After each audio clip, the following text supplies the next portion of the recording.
Dan setelah hari siang, berkumpullah sidang para tua-tua bangsa Yahudi dan imam-imam kepala dan ahli-ahli Taurat, lalu mereka menghadapkan dia ke mahkamah agama mereka, katanya, "Jikalau engkau adalah Mesias, katakanlah kepada kami."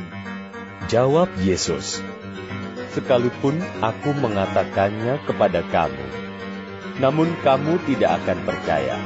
Dan sekalipun aku bertanya sesuatu kepada kamu, namun kamu tidak akan menjawab. Mulai sekarang, Anak Manusia sudah duduk di sebelah kanan Allah yang Maha Kuasa." Kata mereka semua, "Kalau begitu, engkau ini anak Allah?" Jawab Yesus, "Kamu sendiri mengatakan bahwa akulah anak Allah." Lalu kata mereka, "Untuk apa kita perlu kesaksian lagi? Kita ini telah mendengarnya dari mulutnya sendiri." Lalu bangkitlah seluruh sidang itu, dan Yesus dibawa menghadap Pilatus. Di situ mereka mulai menuduh dia. Katanya, "Telah kedapatan oleh kami bahwa orang ini menyesatkan bangsa kami dan melarang membayar pajak kepada Kaisar. Dan tentang dirinya, ia mengatakan bahwa ia adalah Kristus, yaitu Raja." Pilatus bertanya kepadanya, "Engkaukah raja orang Yahudi?" Jawab Yesus, "Engkau sendiri mengatakannya." Kata Pilatus kepada imam-imam kepala dan seluruh orang banyak itu, "Aku tidak mendapati kesalahan apapun pada orang ini." Tetapi mereka makin kuat mendesak. Katanya, "Ia menghasut rakyat dengan ajarannya di seluruh Yudea. Ia mulai di Galilea dan sudah sampai ke sini." Ketika Pilatus mendengar itu, ia bertanya, apakah orang itu seorang Galilea? Dan ketika ia tahu bahwa Yesus seorang dari wilayah Herodes, ia mengirim dia menghadap Herodes, yang pada waktu itu ada juga di Yerusalem. Ketika Herodes melihat Yesus, ia sangat girang, sebab sudah lama ia ingin melihatnya, karena ia sering mendengar tentang dia. Lagi pula ia mengharapkan melihat bagaimana Yesus mengadakan suatu tanda. Ia mengajukan banyak pertanyaan kepada Yesus, tetapi Yesus tidak memberi jawaban apapun. Sementara itu, imam-imam kepala dan ahli-ahli Taurat maju ke depan dan melontarkan tuduhan-tuduhan yang berat terhadap dia. Maka mulailah Herodes dan pasukannya menista dan mengolok-olokkan dia. Ia mengenakan jubah kebesaran kepadanya, lalu mengirim dia kembali kepada Pilatus. Dan pada hari itu juga, bersahabatlah Herodes dan Pilatus. Sebelum itu, mereka bermusuhan. Lalu Pilatus mengumpulkan imam-imam kepala dan pemimpin-pemimpin serta rakyat, dan berkata kepada mereka, "Kamu telah membawa orang ini kepadaku sebagai seorang yang menyesatkan rakyat. Kamu lihat sendiri bahwa aku telah memeriksanya, dan dari kesalahan-kesalahan yang kamu tuduhkan kepadanya, tidak ada yang kudapati padanya. Dan Herodes juga tidak, sebab ia mengirimkan dia kembali kepada kami. Sesungguhnya, tidak ada suatu apapun yang dilakukannya yang setimpal dengan hukuman mati. Jadi, aku akan menghajar dia, lalu melepaskannya." Sebab ia wajib melepaskan seorang bagi mereka pada hari raya itu. Tetapi mereka berteriak bersama-sama, "Serahkanlah dia! Lepaskanlah Barabas bagi kami!" Barabas ini dimasukkan ke dalam penjara berhubung dengan suatu pemberontakan yang telah terjadi di dalam kota dan karena pembunuhan.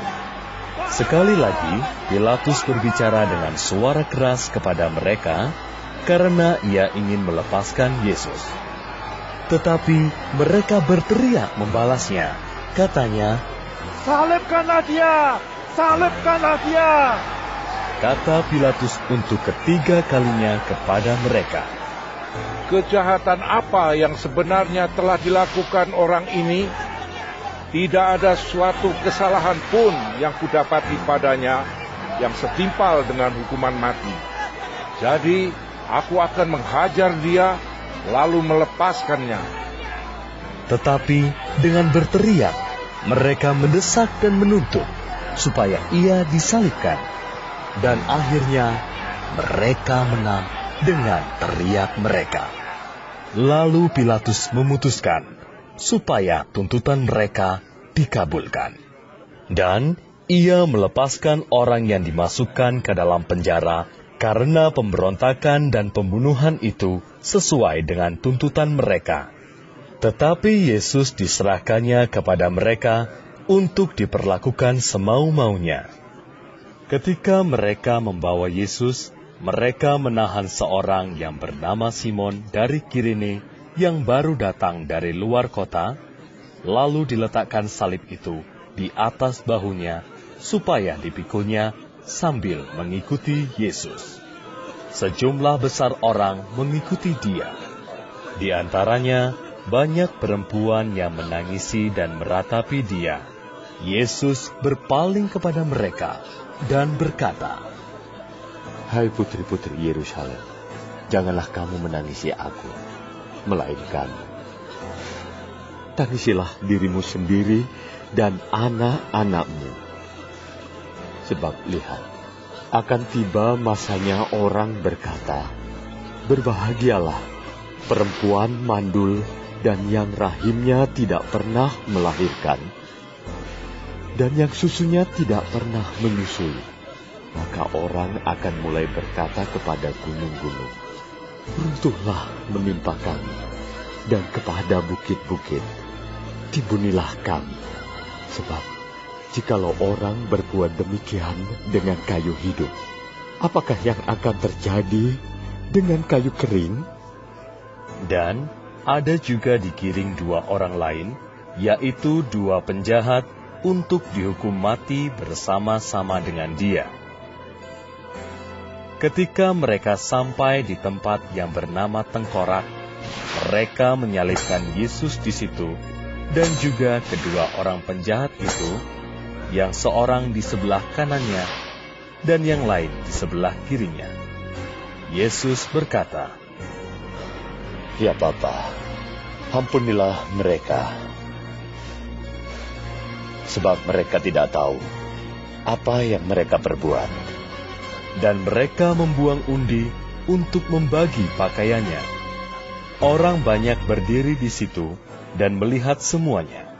Pemimpin-pemimpin mengejek dia.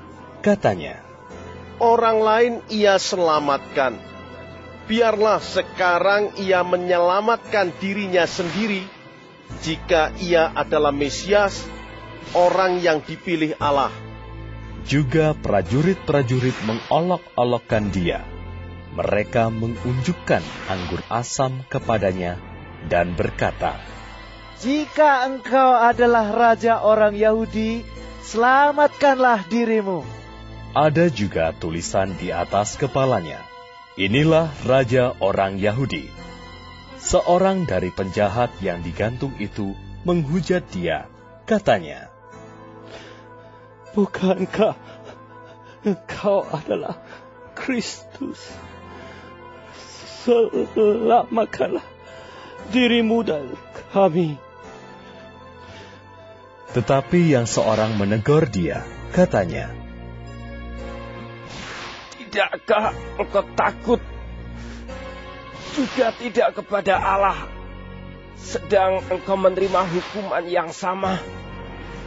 Kita memang selayaknya dihukum, sebab kita menerima balasan yang setimpal dengan perbuatan kita. Tetapi orang ini tidak berbuat sesuatu yang salah. Lalu ia berkata, Yesus, ingatlah akan aku apabila Engkau datang sebagai Raja. Kata Yesus kepadanya, Aku berkata kepadamu, sesungguhnya hari ini juga engkau akan ada bersama-sama dengan aku di dalam Firdaus. Ketika itu, hari sudah kira-kira jam 12. Lalu kegelapan meliputi seluruh daerah itu sampai jam 3, sebab matahari tidak bersinar. Dan tabir bait suci terbelah 2. Lalu Yesus berseru dengan suara nyaring, Ya Bapa, ke dalam tangan-Mu kuserahkan nyawaku. Dan sesudah berkata demikian, ia menyerahkan nyawanya. Ketika kepala pasukan melihat apa yang terjadi, ia memuliakan Allah. Katanya, Sungguh, orang ini adalah orang benar. Dan sesudah seluruh orang banyak yang datang berkerumun di situ untuk tontonan itu, melihat apa yang terjadi itu, pulanglah mereka sambil memukul-mukul diri. Semua orang yang mengenal Yesus dari dekat, termasuk perempuan-perempuan yang mengikuti dia dari Galilea, berdiri jauh-jauh dan melihat semuanya itu. Adalah seorang yang bernama Yusuf. Ia anggota majelis besar dan seorang yang baik lagi benar. Ia tidak setuju dengan putusan dan tindakan majelis itu. Ia berasal dari Arimatea, sebuah kota Yahudi, dan ia menanti-nantikan kerajaan Allah. Ia pergi menghadap Pilatus dan meminta mayat Yesus.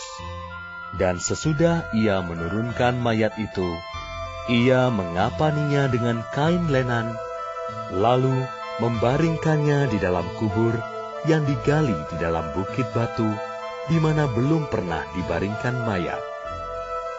Hari itu adalah hari persiapan dan Sabat hampir mulai. Dan perempuan-perempuan yang datang bersama-sama dengan Yesus dari Galilea ikut serta, dan mereka melihat kubur itu dan bagaimana mayatnya dibaringkan. Dan setelah pulang, mereka menyediakan rempah-rempah dan minyak mur. Dan pada hari Sabat mereka beristirahat menurut hukum Taurat,